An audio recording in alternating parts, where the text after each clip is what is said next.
말씀의 은혜를 나누도록 하겠습니다. 오늘 우리가 읽은 본문은 민수기에서 가장 심각한 사건을 기록하고 있는 말씀입니다. 그 심각성은 하나님의 징계로 죽은 사람의 숫자만 봐도 알 수가 있습니다. 오늘 우리가 읽은 16절에서 35절에서만 모두 몇 명이 죽었나요? 한번 헤아려 보세요. 몇 명 죽었습니까? 오늘 읽은 본문 안에서?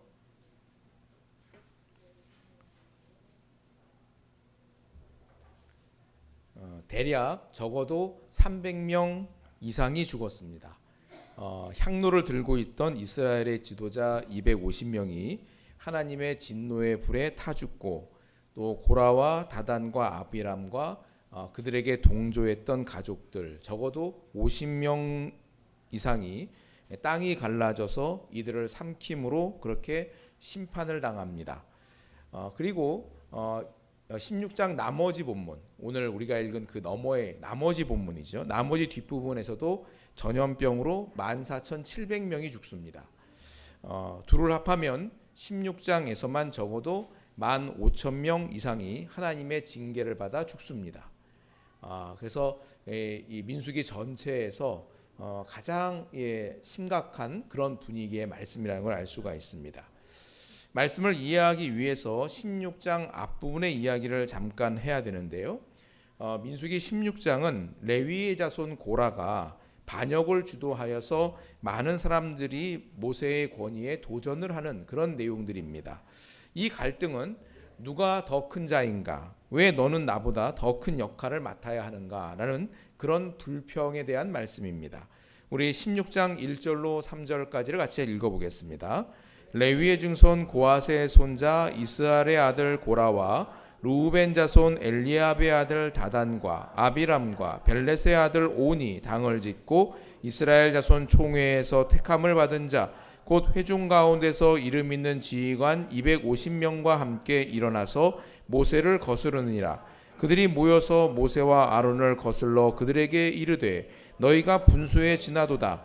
회중이 다 각각 거룩하고 여호와께서도 그들 중에 계시거늘 너희가 어찌하여 여호와의 총회 위에 스스로 높이느냐.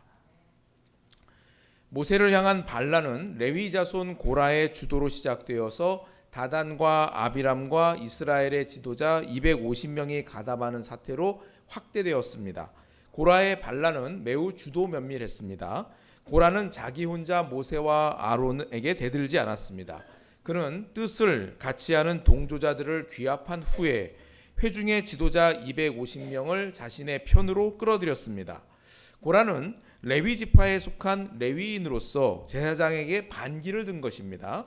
레위인은 성막에서 거룩한 기물들을 다루는 일에 종사되도록 구별된 사람들입니다. 그러나 이들은 어디까지나 제사장의 사역을 돕는 보조자 역할을 맡은 사람들입니다. 그러니까 불만은 여기에서부터 싹 텄습니다.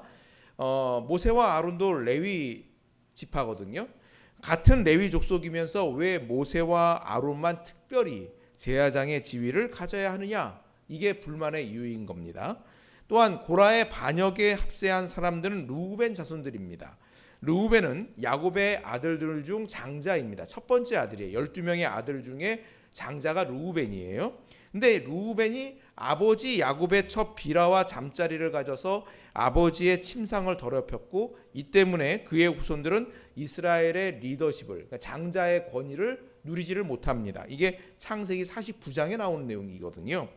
그래서 레위 지파에서 모세와 아론이 지도력을 장악한 것에 대해서 장자인 루벤의 후손들은 마음속에서 뭔가 불만이 있는 거지요. 사실은 우리가 장자인데, 이런 거죠. 회막을 중심으로 사방에 진을 칠 때 루벤 지파와 고핫 자손들은 나란히 남쪽에 진을 치고 자리를 잡도록 그렇게 배정이 되었습니다. 그러니까 루벤의 후손과 고라는 서로 붙어 있는 겁니다. 이웃간인 거예요. 이러한 이유로 루벤의 후손들과 고라가 뜻이 합하였던 것 같습니다. 고라는 지금 자기에게 주어진 일이 너무 작다고 생각하고 더 큰 직분, 그러니까 제사장의 직분을 요구하고 있는 겁니다. 그러나 모세는 이러한 도전이 하나님을 거역하는 행위다라고 책망을 합니다. 우리 8절로 10절까지를 읽어보겠습니다. 모세가 또 고라에게 이르되 너희 레위 자손들아 들으라. 이스라엘의 하나님이 이스라엘 회중에게 너희를 구별하여 자기에게 가까이 하게 하사 여호와의 성막에서 봉사하게 하시며 회중 앞에 서서 그들을 대신하여 섬기게 하심이 너희에게 작은 일이겠느냐.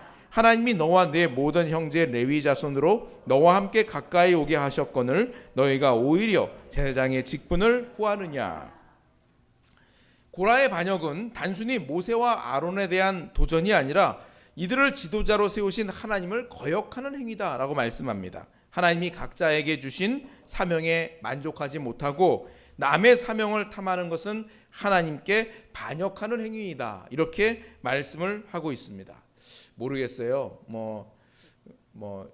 이 제사장이 된다라는 것, 이게 목사가 제사장은 아니니까 그렇게 합니다만은, 여러분들이 목사가 되고 싶어서 저의 자리를 부러워하거나 그런 사람은 아마 없을 것 같거든요. 제가 보기에는 요즘 목사의 지위가 그렇게 대단히 대단히 존경받는 자리인 것 같지도 않고, 그렇습니다.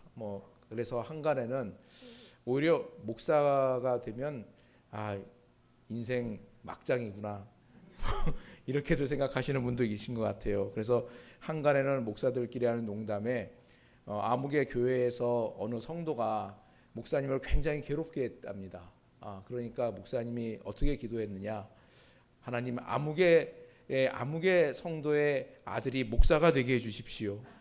아무개 성도의 딸이 목사의 사모가 되게 해주십시오. 그렇게 기도하겠다고 엄포를 놨다, 이런 얘기가 있을 정도인데 모르겠습니다. 고라는 제사장의 자리를 탐했어요.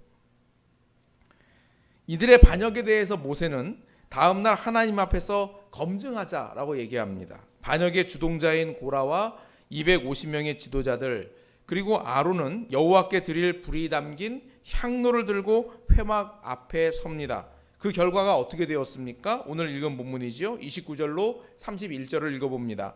곧 이 사람들의 죽음이 모든 사람과 같고 그들이 당하는 벌이 모든 사람이 당하는 벌과 같으면 여호와께서 나를 보내심이 아니거니와, 만일 여호와께서 새 일을 행하사 땅이 입을 열어 이 사람들과 그들의 모든 소유물을 삼켜 산채로 수월에 빠지게 하시면 이 사람들이 과연 여호와를 멸시하는 것인 줄을 너희가 알리라. 그가 이 모든 말을 마치자마자 그들이 섰던 땅바닥이 갈라지니라. 또 35절이 있습니다.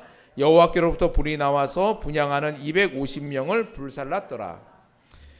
모세는 고라와 다단과 아비람과 그들에게 동조를 한 그들의 가족들을 장막 문 앞에 서게 합니다. 그리고 만일 이들이 당하는 죽음이나 벌이 지극히 평범한 것이면 하나님께서 모세를 보내신 것이 아니다 라고 얘기합니다.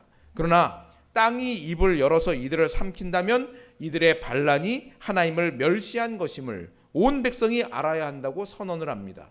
그리고 모세의 선언이 끝나자마자 그들이 서 있는 땅이 갈라져서 이들을 삼켜버렸다 말씀을 합니다. 또한 향로를 들고 서 있었던 250명의 지도자들도 하나님의 진노의 불이 나와서 모두 불살라버렸다 말씀합니다. 민수기 16장은 많은 사람들이 불순종으로 비참하게 죽게 되었다는 그런 비극적인 말씀일 뿐만 아니라 가장 거룩한 회막 앞에서 많은 사람들이 죽음으로 말미암아 정결함을 유지해야 되는 이스라엘의 진안이 더럽혀진 그런 위기의 상황 가운데 처했다라는 그런 말씀입니다. 오늘 우리는 이 말씀을 통해서 어떤 가르침들을 받아야 되겠습니까? 어떤 것들을 생각해야 합니까? 두 가지를 생각해 볼 수 있습니다. 우선 첫째로 권위에 대한 순종의 중요성을 말씀한다고 볼 수 있습니다. 어떤 사람은 이 말씀을 그대로 교회 생활에 적용하여서 목회자의 말에 순종해야 한다라고 말할 수도 있습니다. 그러나 그것은 오늘 본문을 지나치게 단순화시켜서 본 것입니다.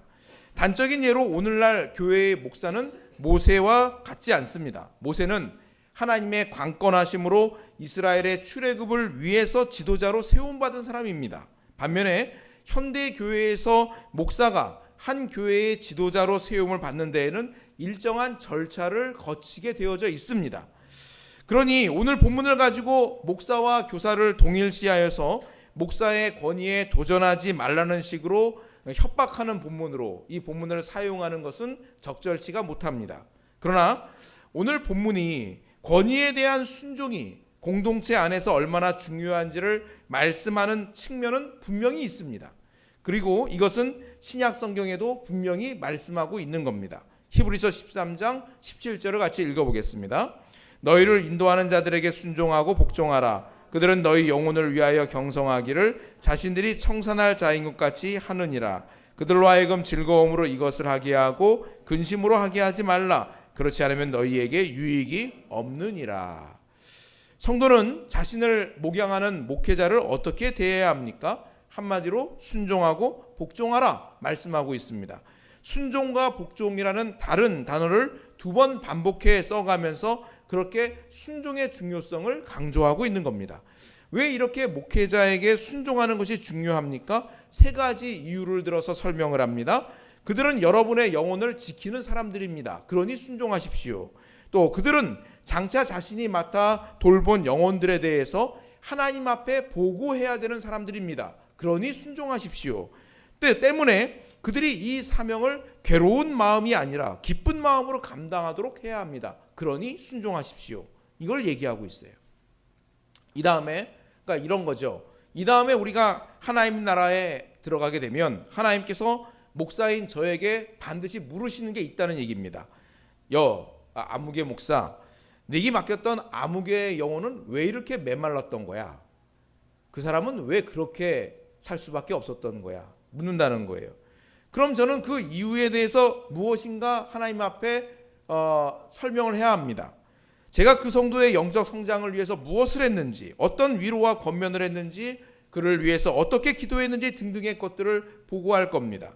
만일 제가 게을러서 맡겨주신 양들을 잘 돌보지 않아서 그들의 영혼이 메말랐다면 그 책임은 전적으로 저에게 있습니다.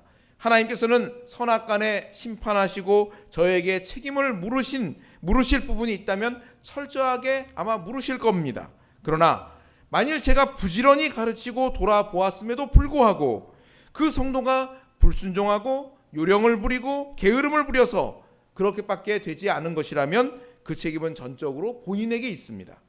목회자에게 이런 책임이 있기 때문에 목회자의 말에 순종하는 성도가 되라고 명령하고 있는 겁니다. 때문에 우리 모두에게는 분별력이 필요합니다.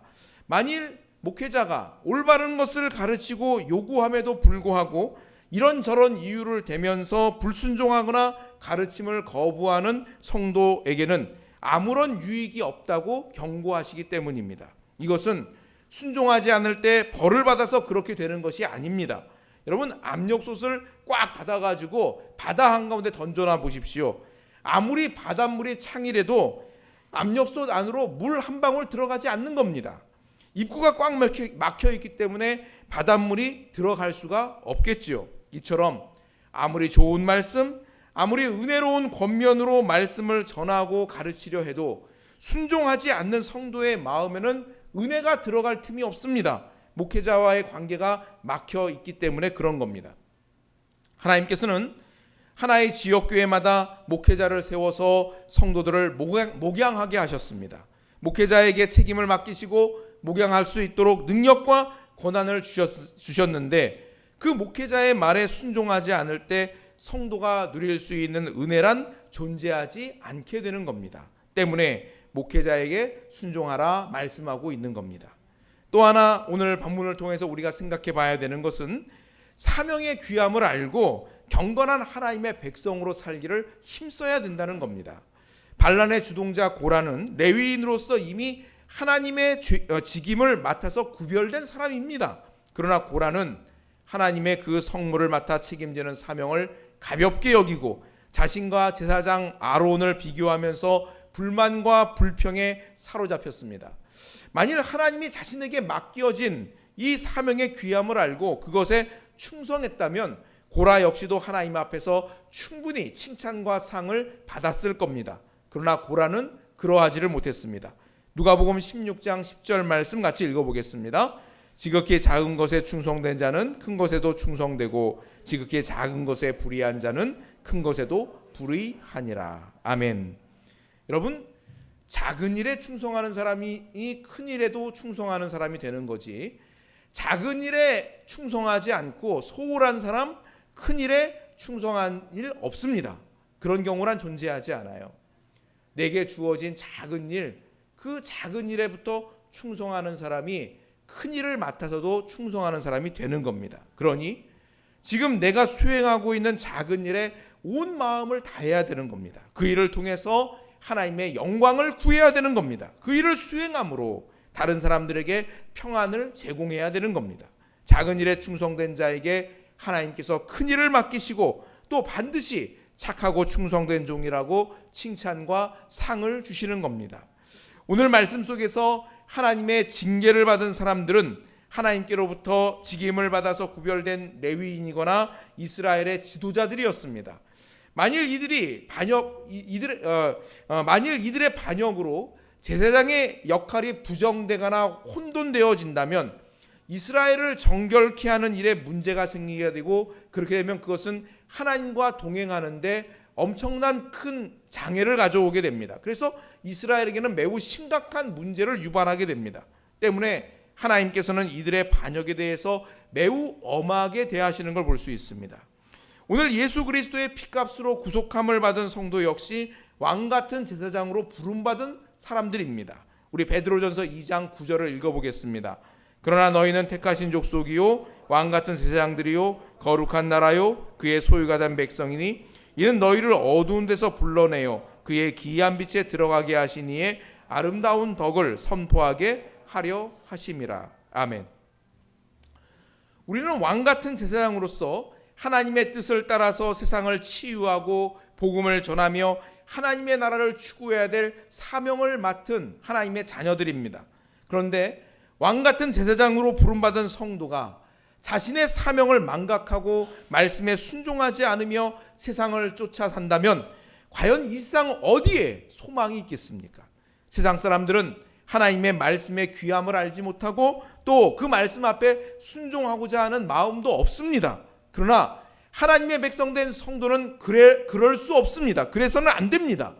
만일 하나님의 백성이 타락하여서 경건한 삶을 살지 않고 말씀에 순종하지 않은 채 세상 욕심에 빠져 산다면 하나님의 심판밖에 임할 것이 없기 때문에 그렇습니다. 때문에 하나님께서는 이 고라의 반역에 엄히 심판하신 것이고 오늘 이 시대를 사는 우리들에게도 동일합니다. 우리 한 사람 한 사람이 왕같은 제사장으로 거룩한 나라로 하나님의 백성으로 부름받았다는 것을 기억하고 그 사명 앞에 충성하여 경건함을 따라 하나님의 백성으로 살기를 힘써야 된다는 겁니다. 구별된 백성으로 부름받은 이 사명의 귀함을 알고 경건한 하나님의 백성으로 살기를 힘쓰라 말씀하고 있는 겁니다. 지난 주일 13장과 14장 말씀을 우리가 함께 나눌 때 거기서는 이스라엘 백성의 불순종으로 말미암아서 그 불신앙으로 말미암아서 가나안 땅 약속의 땅인 가나안 땅 들어가는 것이 40년 연기되어 버렸습니다. 그리고 오늘 16장에서는 고라의 반역으로 인해서 무수한 사람들이 심판을 받아 죽었습니다. 이런 내용들을 보면 그 열악한 광야 생활 가운데 이스라엘 백성들의 그 연약한 믿음으로 과연 이들이 승리할 수 있을까, 이런 의심이 찾아듭니다. 그러나 여러분, 이 그림을 한번 보십시오. 그림 좀 보여주세요. 민수기 11장부터 14장까지 16장 그리고 20장과 21장은 이스라엘 백성의 실패의 이야기를 담고 있습니다. 지난 시간에 우리가 읽은 13장과 14장의 말씀, 계속해서 이스라엘 백성들이 물이 없으므로, 먹을 것이 없으므로 인하여서 원망하고 불평하고, 그 원망과 불평의 극치가 뭐예요? 약속의 땅에 들어가는 것에 대해서 불신앙하는 겁니다. 그래서 40년 동안 가나안 땅에 들어가는 것이 유예가 돼 버렸어요. 그렇게 끝났어요. 그리고 오늘 16장은 고라의 반역으로 해서 무수한 사람이 죽습니다. 그리고 20장과 21장에서도 또 물이 부족하고 음식이 박한 것으로 인하여서 불평과 불만이 그렇게 쏟아지는 내용들이 나옵니다. 그러나 하나 더 눌러주세요.